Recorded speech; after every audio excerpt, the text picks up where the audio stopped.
Welcome guys, welcome to Debari. So আজকে আমাদের journey হচ্ছে কাসোল। দুদিন আমরা সিমলায় ছিলাম আর কিছুক্ষণ আছে এখানে। এখন হচ্ছে কি 7:10 বাজে। গোড়া বেল বাজালো, ডাকলো, ঘুম ভেঙে গেছে। আমরা আজকে তাড়াতাড়ি বেরোচ্ছি 8টার মধ্যে। তাহলে কাসোলে আগে আগে পৌঁছালে বিকালটা আমরা এনজয় করতে পারবো। নাহলে পৌঁছাতে যদি সন্ধ্যা হয়ে যায় তাহলে আর ওই টাইমটা এনজয় করা যায় না। তো উঠে গেছি কালকে, শুতে শুতে তো অনেক দেরি হয়ে গেছিলো। এবারে মেন হচ্ছে কি সুমন আর বাবুকে তোলা। সুমন উঠেছে, বাবু কি খবর আমি জানি না। যাই হোক, এখনো সানরাইজ হয়নি, সূর্যের আলো পড়েনি ভ্যালিতে। একটা হাইপার ল্যাপস বসিয়ে হাত মুখ দিয়ে ফ্রেশ হয়ে রেডি হয়ে যায়। হাইপার ল্যাপসটা বসাতে যাচ্ছি, বাট এটা না হালকা হালকা কুয়াশা আছে তো ঝাপসা আসছে। তাও যতটা পরিষ্কার আছে আমি মুছেছি ভিতর দিয়ে, কিন্তু বাইরেটা তো কিছু করার উপায় নেই। একে ডাকছে, এখনো উঠছে না। তারপর আকাশ হালকা মেঘলা রয়েছে। এখানে দেখো কত কুয়াশা। ওই দূরে এই দেখো কুয়াশা জমে আছে, মেঘ জমে আছে।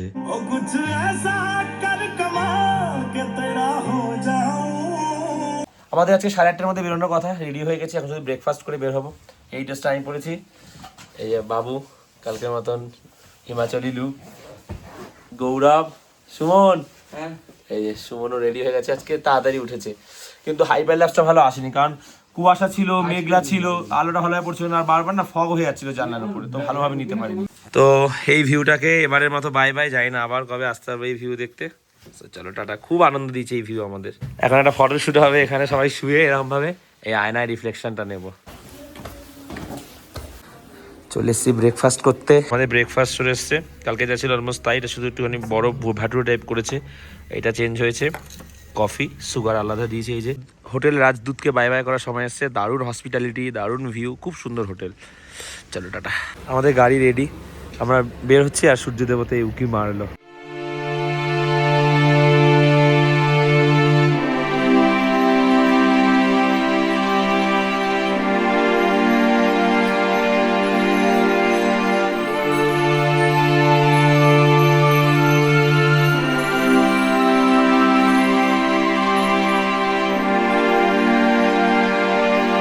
এগারোটা 5 একটা প্রথম ব্রেক দিল, গাড়ি থেকে নামলাম। আর সামনের ভিউটা ভাই, এই জায়গায় একটা ব্রিজ তৈরির কাজ চলছে। আর এই হচ্ছে সেই ছোট্ট গ্রামটা যেখানে ধাপে ধাপে জমি করে ওখানে দেখো সবুজ হয়ে আছে, গম জব এইগুলো চাষ চলছে। আর এই আশপাশের ভিউ ঠিক এরকম।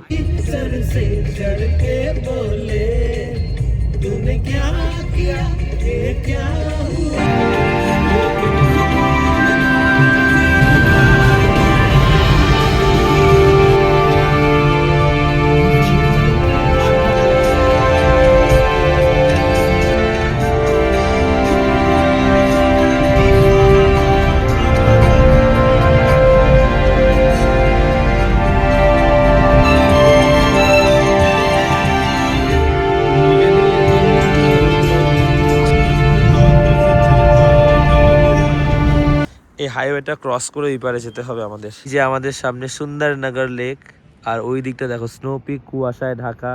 আর ঠিক এই জায়গাটা বেশ সুন্দর সুন্দর ঝাউ গাছ। আর এই হচ্ছে গিয়ে লেক। তবে যাওয়ার উপায় নেই, এদিকে একটা রাস্তা রয়েছে নিচ থেকে, আর ওদিকে আছে, আর ওই পার থেকে আছে। এখান থেকে তুমি যেতে পারো, তবে সামনে যাওয়া খুব চাপ। মাঝখানে এরকম একটা স্পেস রয়েছে। চলো, অনেকক্ষণ বাইরে ছিলাম।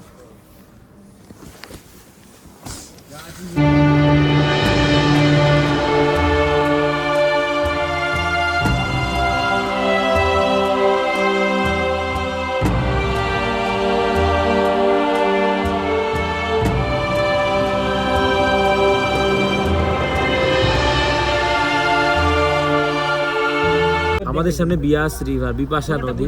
তো আমরা এখানে একটা ভালো লোকেশন দেখে দাঁড় করালাম গাড়িটা। নিজেদের গাড়ি হলে এটাই সুবিধা, যেখানে তুমি চাইবে দাঁড়াতে পারবে। সামনের ভিউটা দেখো, এটা দেখতে দেখতে আমরা আসছিলাম। এই যে বিয়াস রিভার, বিশাল বড় একটা খাই এখানে। বাবু বলছে ওই চর যেখানে, ওখানে যদি যেতে পারতাম খুব ভালো হতো। সামনে সবুজ গাছপালায় পাহাড় ঘেরা, আর এই একটা দারুণ হাইওয়ে দিয়ে আমরা আসলাম। আর এই একটা রক পাহাড়টা দেখো, শুধু ফটোশুট শুরু হয়ে গেছে আমাদের। এখন ধাবায় যাচ্ছি। আমাদের কলকাতায় যেমন নীল সাদা, এখানে হচ্ছে গিয়ে কালো সাদা। মেঘলা হয়ে আছে আকাশ, হালকা ঠান্ডাটা বাড়ছে আস্তে আস্তে। এই দেখো স্নোফল আমি 100% ধরে নিচ্ছি এখন। এখানে বৃষ্টি হচ্ছে না, ওদিকে স্নোফল হবেই, টেম্পারেচার ড্রপ করে যাবে। সূর্যের আলো রয়েছে, তার মধ্যে বৃষ্টি চলছে। এই যে আমরা এই রেস্টুরেন্টে এসেছি, এই জবে থেকে এটা কিনেছে, শুধু এটাই পড়ে আছে হিমাচলের উপর। স্নোফল 100% হচ্ছে না, স্নোফল না, ওটা বৃষ্টি হচ্ছে, মানে এটা বৃষ্টি, ওখানে স্নোফল। মাথায় জল পড়েছে, ঠান্ডা না লেগে যায়। একটু আমার পেট ভরা, তাই হচ্ছে মানে অল্প করে একদম নুডলস নিয়েছি, হাক্কা নুডলস। এটা হাক্কা নুডলস, এটা নর্মাল নুডলস।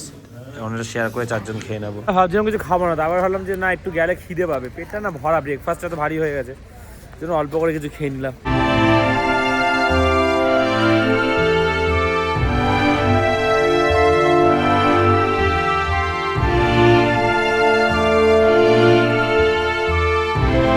আমরা এখন এই বিয়াস রিভারের কাছে একটা ভিউ পয়েন্টে দাঁড়িয়েছি, আর সামনে হচ্ছে গিয়ে প্যান্ডো ড্যাম। পাহাড় সবুজ, নদীর জল সবুজ, তবে এই নদীর জলটা একটু অন্যরকম। আর ওই যে দূরে হচ্ছে গিয়ে প্যান্ডো ড্যাম। আমরা ফটো তুলতে এখানে এলাম, চারিদিকটা এত সুন্দর, তো যেখানেই দাঁড়াবে মনে হবে যে এটাই সেরা জায়গা। আর ওখানে রয়েছে মা বগলামুখীর মন্দির, ওই যে রোপওয়ে করে লোক যাওয়া আসা করছে। আমাদেরকেও সেরকম একটা যেতে ইন্টারেস্ট দেখাচ্ছে না, থাক। এই যে মা বগলামুখী, রোপওয়ে সম্বন্ধে লেখা আছে কি কি ভিউ দেখা যাবে। Travelling to ancient Mata Baglamukhi temple nestled amidst the beautiful Siraj valley and inner Himalayas. সামনে বসতে চাইছে না, তো আমাকেই বসতে হবে।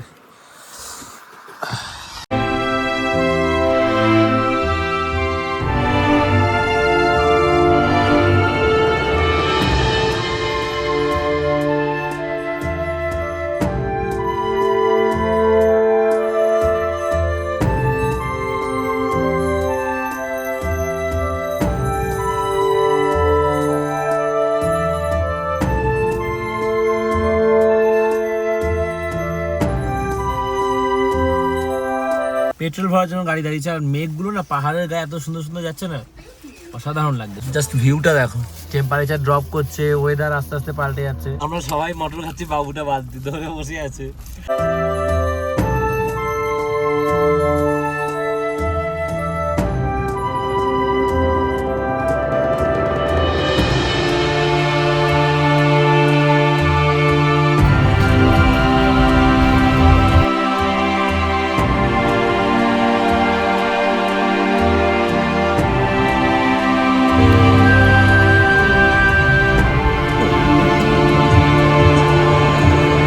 এখন যে জায়গাটা যাচ্ছি, দেবদার কাছে একটা প্রজাতি রয়েছে সিডার, কি দারুণ লাগছে ভিউটা, উফ আলাদাই।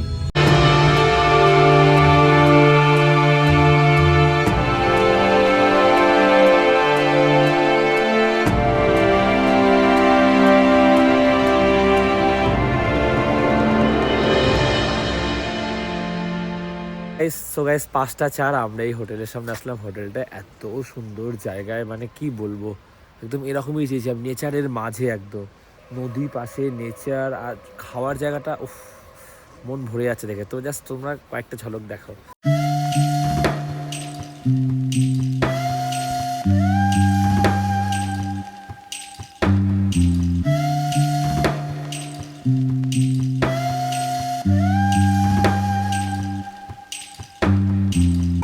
এই যে এইটা, এখানে একটা নদীর শাখা নেওয়া হয়েছে, নদীটা ঠিক ওই পারে যাচ্ছে, ওই যে নদী বড় আওয়াজ হচ্ছে, আমরা ওই পারেও যাবো হেঁটে। আপাতত হোটেল রুমে চেক ইন করি, চলো।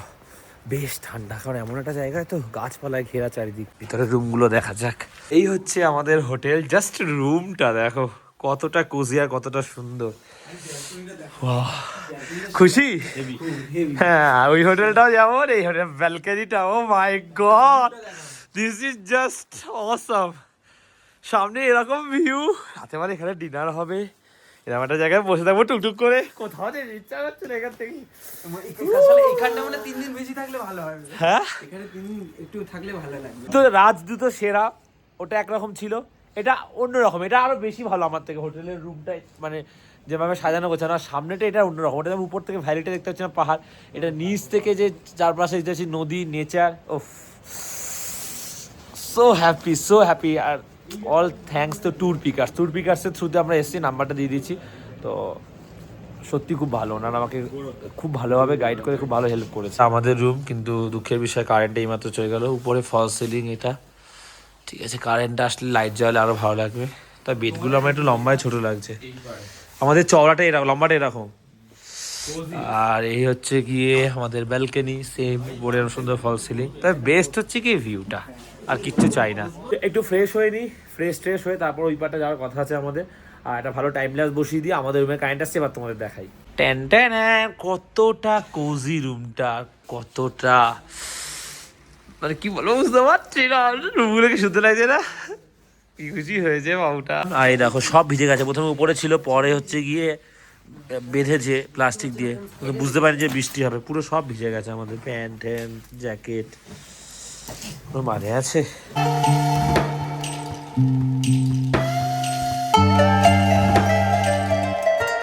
ধোয়া দেখো কত, এখন ফোনে দেখাচ্ছে -6, একটু আগে -1 যাচ্ছিল কাশ্মীরের টেম্পারেচার। হাত ফাত ফ্রিজ হয়ে যাচ্ছে। এখানে আমরা এতক্ষণ ছিলাম, গল্প আড্ডা করছিলাম, পাপড়ি চানাচুর খাওয়াচ্ছিল, টক ঝাল মিশি চানাচুরটা, লাইট জ্বালাবে জায়গাটা আলাদাই একটা সুন্দর লাগছে। এবারে -6 বাংলায় নাকি এখন স্নোফল হচ্ছে, -7 দেখাচ্ছে। কি ঠান্ডা। আমরা কাসল মার্কেটে যাবো ভাবছি, কিন্তু ছাতা একটা আছে। সব লাইট অফ করে শুধু ফল সিলিং এর স্ট্রিপ লাইট গুলো জ্বালানো হয়েছে। আর ওই সিওবি টাইপের যে লাইট হাইলাইট করে সাইড দিয়ে, কতটা প্রিমিয়াম লাগছে।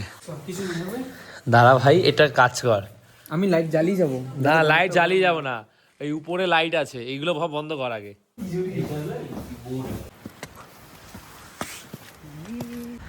কাসল মার্কেট তো যাচ্ছি, বাট রাস্তাটা খুব বাজে, খুব সাবধানে সাবধানে আমাদের আসতে হচ্ছে।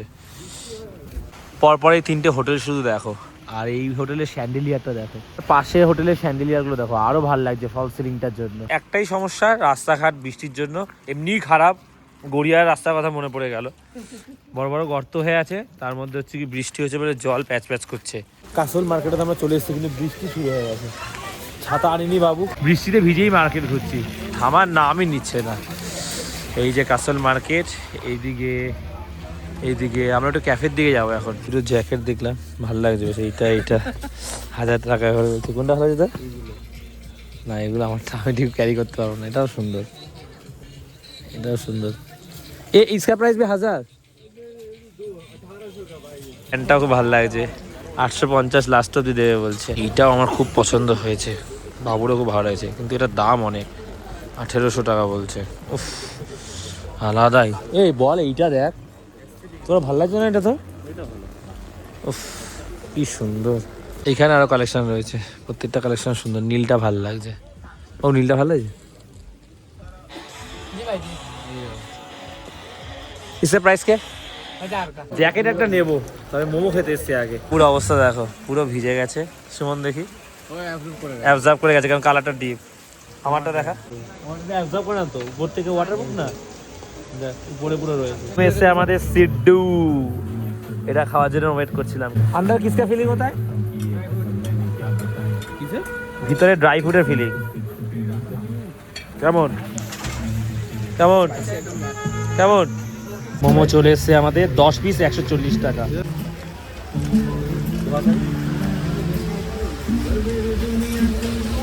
সিদ্ধ হচ্ছে 120 টাকা করে সিদ্ধ। বৃষ্টি পড়ছে এখন একটু, যদিও কমেছে, আমরা তাও এর মধ্যে হেঁটে বেড়াচ্ছি ভিজে ভিজে। এটা আলাদা আনন্দ কাজ করছে, আলাদা ম্যাডনেস, একটা অন্যরকম অ্যাডভেঞ্চার। এটা খাচ্ছি সেটা খাচ্ছি, দারুণ লাগছে। এসছে আমাদের মালাই কাবাব, এটা 400 টাকা প্লেট। তবে আমার ইচ্ছা ছিল, পেট তো ভরা আমাদের মোমো আর সিদ্ধুকে, এই একটা কোজি অ্যাটমসফিয়ার এরকম বসে খাবো, তাহলে লাঞ্চ ডিনারও করার প্ল্যান ছিল। সো ফাইনালি একটা জ্যাকেট পছন্দ হয়েছিল, নিতে এসেছি, তো ওটাই নেবো। এখন দেখাই, আরো একটা দেখলাম, তো দুটো একটু দেখাই তোমাদের। দোনো ভালো হে, দোনো লে লো। এটা দিয়ে দিজিয়ে। এইটা আমার খুব ভালো লেগেছিল, এটা বাবুরও খুব ভালো লেগেছিল না? এটা হচ্ছে 1800 বলছে, লাস্ট 1500 হবে বলছিল। এই দোকানটা থেকে বেরিয়ে এই দোকানে এলাম, একটু টুপি, তারপরে ব্যাগ রানির জন্য পছন্দ হচ্ছিল। বৃষ্টি কমার নাম নিচ্ছে না, জ্যাকেটের মধ্যে নিয়ে নিচ্ছি আমরা, ভিজে ভিজেই যাবো, কারণ অনেকটা রাত হয়ে গেছে, 8:30 বাজে। ও জল দেখেছো, কালকে বলছে স্নোফল হবে, ওই যে ওরা বেরিয়েও গেছে। বৃষ্টিতে ভিজেই যেতে হবে রে, কালকে স্নোফল হওয়ার চান্স আছে বলছে। কত জল। হালকা কমেছিল, আমরা যেই বেরিয়েছি আবার জোরে শুরু হয়েছে। আসলে এই রাতটা সারা জীবন মনে থাকবে, যেভাবে বৃষ্টিতে ভিজলাম আর এখন যেভাবে যাচ্ছি। এসি বৃষ্টিতে ভিজতে ভিজতে আমাদের হোটেলে, রাতের বেলা ঠিক এরকম সুন্দর লাগছে। ও, বৃষ্টি থামার নামই নিচ্ছে না বাবা। জ্যাকেটটা নিয়ে চিন্তা, এটা ভিজে না যায়, হালকা ভিজেছি। ফাইনালি চলে আসলাম। কি বৃষ্টি রে। ঘুরে তো চলে আসলাম, কিন্তু সমস্যা হচ্ছে একটাই, আমার ট্রলির মধ্যে যা ছিল অলমোস্ট সবই ভিজে গেছে। এবং বার করছি তো প্রথমে যে উপরে দিয়ে কয়টা ভেজে, এখন সবই দেখি ভেজা পুরো। করবো বুঝতে পারছি না। আমার এই গেঞ্জি ভিজে গেছে, সবুজ গেঞ্জিটা তো এখন ভিজে গেছে, এই জ্যাকেটটার উপর জল ঠল লেগে কি অবস্থা। এই দেখো, এটা তো সুন্দর জ্যাকেট, তো এই দেখো উপরে জল ফল লেগে কি হয়ে গেছে। এই জ্যাকেটটা ভিজে গেছে, এইটা ভেজা, আমি কি পরবো বুঝতে পারছি না। সব যা আছে অলমোস্ট সব ভিজে গেছে, এইটা বাদ দিয়ে। এই যে সুমন বাথরুমে গেছে, বাবুটাকে দেখো আটকে দিয়েছে, লাইট বন্ধ করে দিচ্ছে। ও তোর সাথে করেছিল, প্রতিশোধ দিতে এসছে। এই যে সামনে হিটার চলছে, আমার জ্যাকেট, এই যে যেটা হচ্ছে ভিতরে স্ল্যাক্স টাইপের যেটা থাকে থার্মাল, বাবুর এইটা, আর আমি এগুলো নিয়ে এসছি শোকাবো বলে। বাবু এসছে হেল্প করতে। মাইনাসে টেম্পারেচার বাবু। পর আমি অনেক শুকিয়েছি, বাবু এখন আমার ট্রলি শেখাতে হয়েছে, ট্রলিটাও পর্যন্ত আমার ভিজে গেছে। যা ভিজেছিল সবই শুকিয়ে নিয়ে চলে এসেছি, শুধু এই যেটা পরে গেছিলাম পাফার জ্যাকেট যেটা ছিল ওটাই আমি শুকাইনি, ওটা তো ওয়াটারপ্রুফ, ভিতরটা ভেজিনি, উপরটা মুছে নেবো তাহলেই হয়ে যাবে। এখন আমাকে লাগেজগুলো আবার গোছাতে হবে। আজকেও ডিনার রুমে, কারণ বাইরে তো এখানে আজকে বসার কোনো জায়গাই নেই। এটার মধ্যে রয়েছে, এটাতে রুটি রয়েছে, এটাতে রয়েছে চিকেন। আজকে চিকেনটা আমাদের মানে বাঙালি যে কালারটা হয় অয়েল দিয়ে স্পাইসি সেরকম। আর এটার মধ্যে আই গেস এটার মধ্যে একটা ভেজ আছে, আলু বিনসে। আর এটার মধ্যে আমি যদি খুব বেশি ভুল না হয় ডাল, এই যে ডাল রয়েছে একটা।